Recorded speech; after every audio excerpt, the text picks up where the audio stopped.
Hey friends, I want to thank many of you for your encouragement in recent days regarding my new World War II novel, Mustang.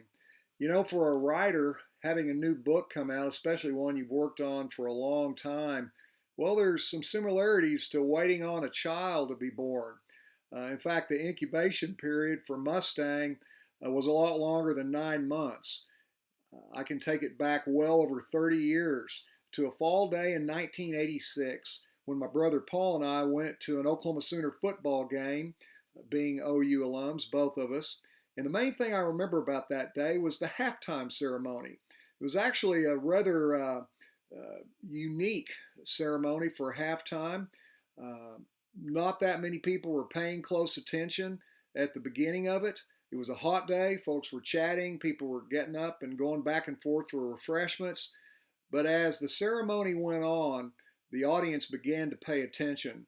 And I can tell you that by the end of that ceremony, of the 80,000 or so people that were gathered, I didn't see anyone, at least within my sight, that was not paying rapt attention. They were inducting Hall of Fame a man I'd never heard of named Walter Waddy Young. He was the first consensus All-American football player at OU back in the late 1930s, was a star professional football player who left that career that was very successful and very promising to enlist at the outset, actually even before America got into World War II, and went on to um, great fame and service and sacrifice as a World War II aviation hero for the United States Army Air Corps.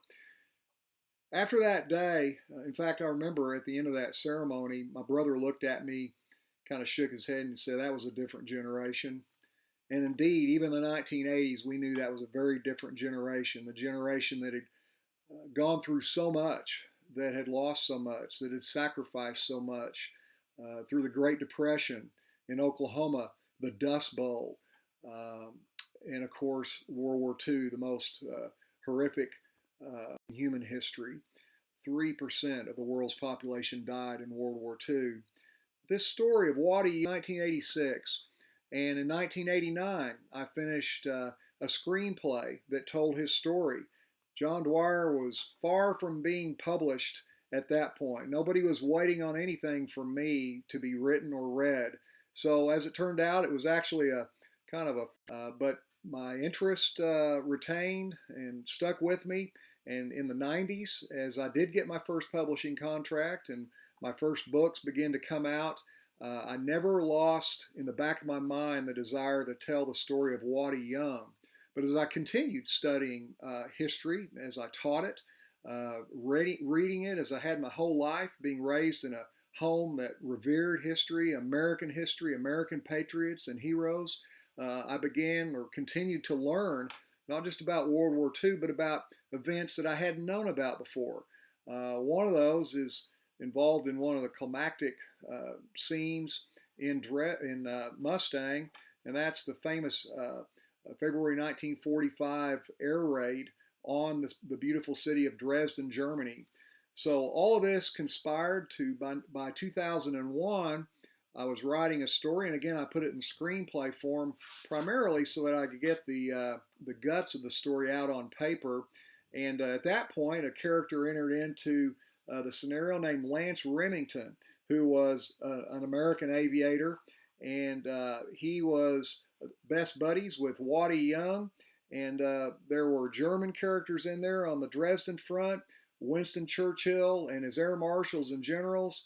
And if it hadn't been for my literary agent, Janet Grant, the book might have been 2,000 or 3,000 pages, and I probably would have been the only person that would have ever read it, even if I'd read it myself.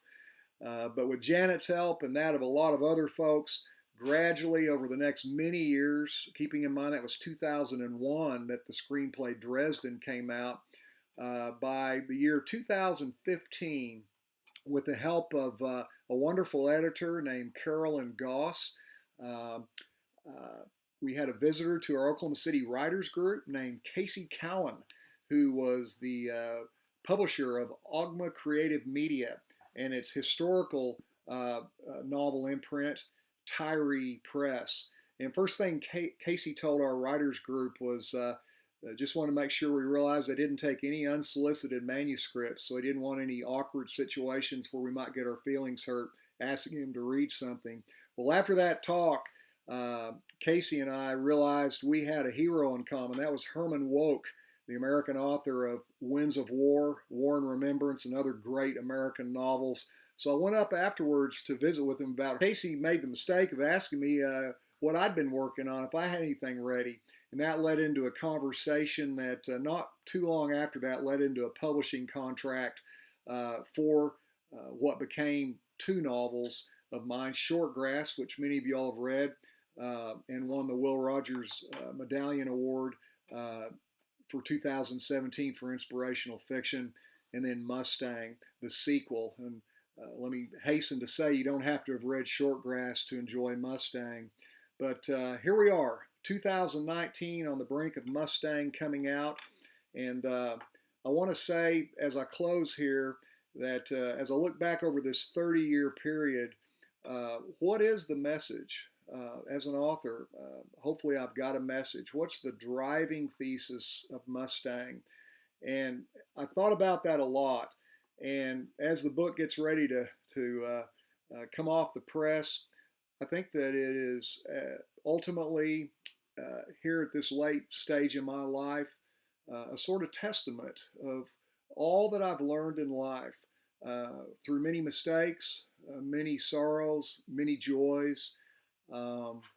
It's a sort of living testament, if you will, oddly enough, in the form of a historical novel, a made-up story in a time and many places, some of which I'd never been to. The time, of course, I didn't live in.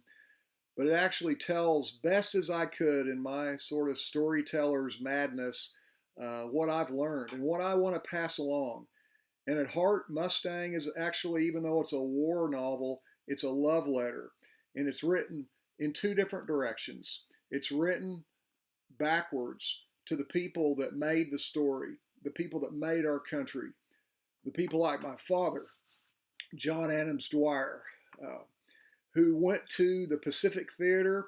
The reason I call him my Captain America, if you've seen that film, this may resonate with you, but my dad volunteered right after high school, right after Pearl Harbor, and yet he had a vision problem, and he got rejected as 4F, both because one of his eyes didn't see well enough and one of his ears didn't hear well enough. But he was determined to do his part. Once, twice, thrice, 4 times, 5 times he went back to try and enlist, and on the 5th time, he switched eyes on the eye test and used his good eye both times, and he got in. And he went to the Pacific. He rose to the rank of sergeant twice. Both times he got busted back to private for fighting for various reasons. He did have a grandfather that was named O'Dwyer and came from Ireland on a boat. But in the midst of that service in the Pacific, a couple of years of which were on a lovely place called New Guinea, he lost the entire head of curly blonde hair that he had when he went to the war. He caught a case of malaria that he suffered from off and on the rest of his life. He was strafed on New Guinea airfields by Japanese Zero fighter planes. He lost several of his good friends.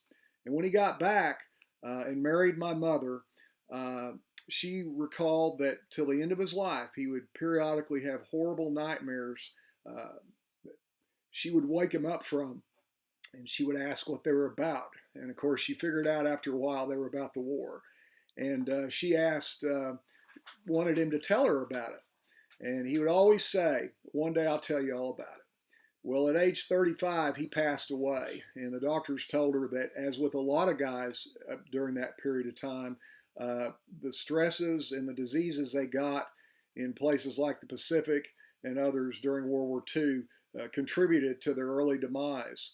So I look back and I offer Mustang as a tribute, not just to the accomplishments, but as you'll read, to the loss and the sacrifice and the suffering that these folks went through.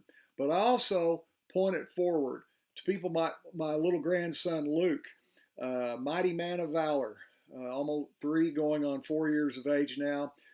Some of you Facebook friends of mine well know who Luke is. And I offer it to him and the young of America, boys and girls, so that you will know, despite what you hear from a lot of different sources, that imperfect as this country is, and we are, as every nation ever has been, nonetheless, this nation has done things, built things, offered things, and sacrificed things that no other before has. And the people that came before you, many of them, rather than being recipients of some sort of privilege or advantage that was delivered to them, even some of those that did have certain advantages, they offered it up on the altar of their country's freedom. They offered up their futures for people like you that they never knew. They never knew your name. My grandson Luke, my father, your great-grandfather John Adams Dwyer, never knew your name. But you have the life you have and you that you have because he gave up his so that you would have a good one.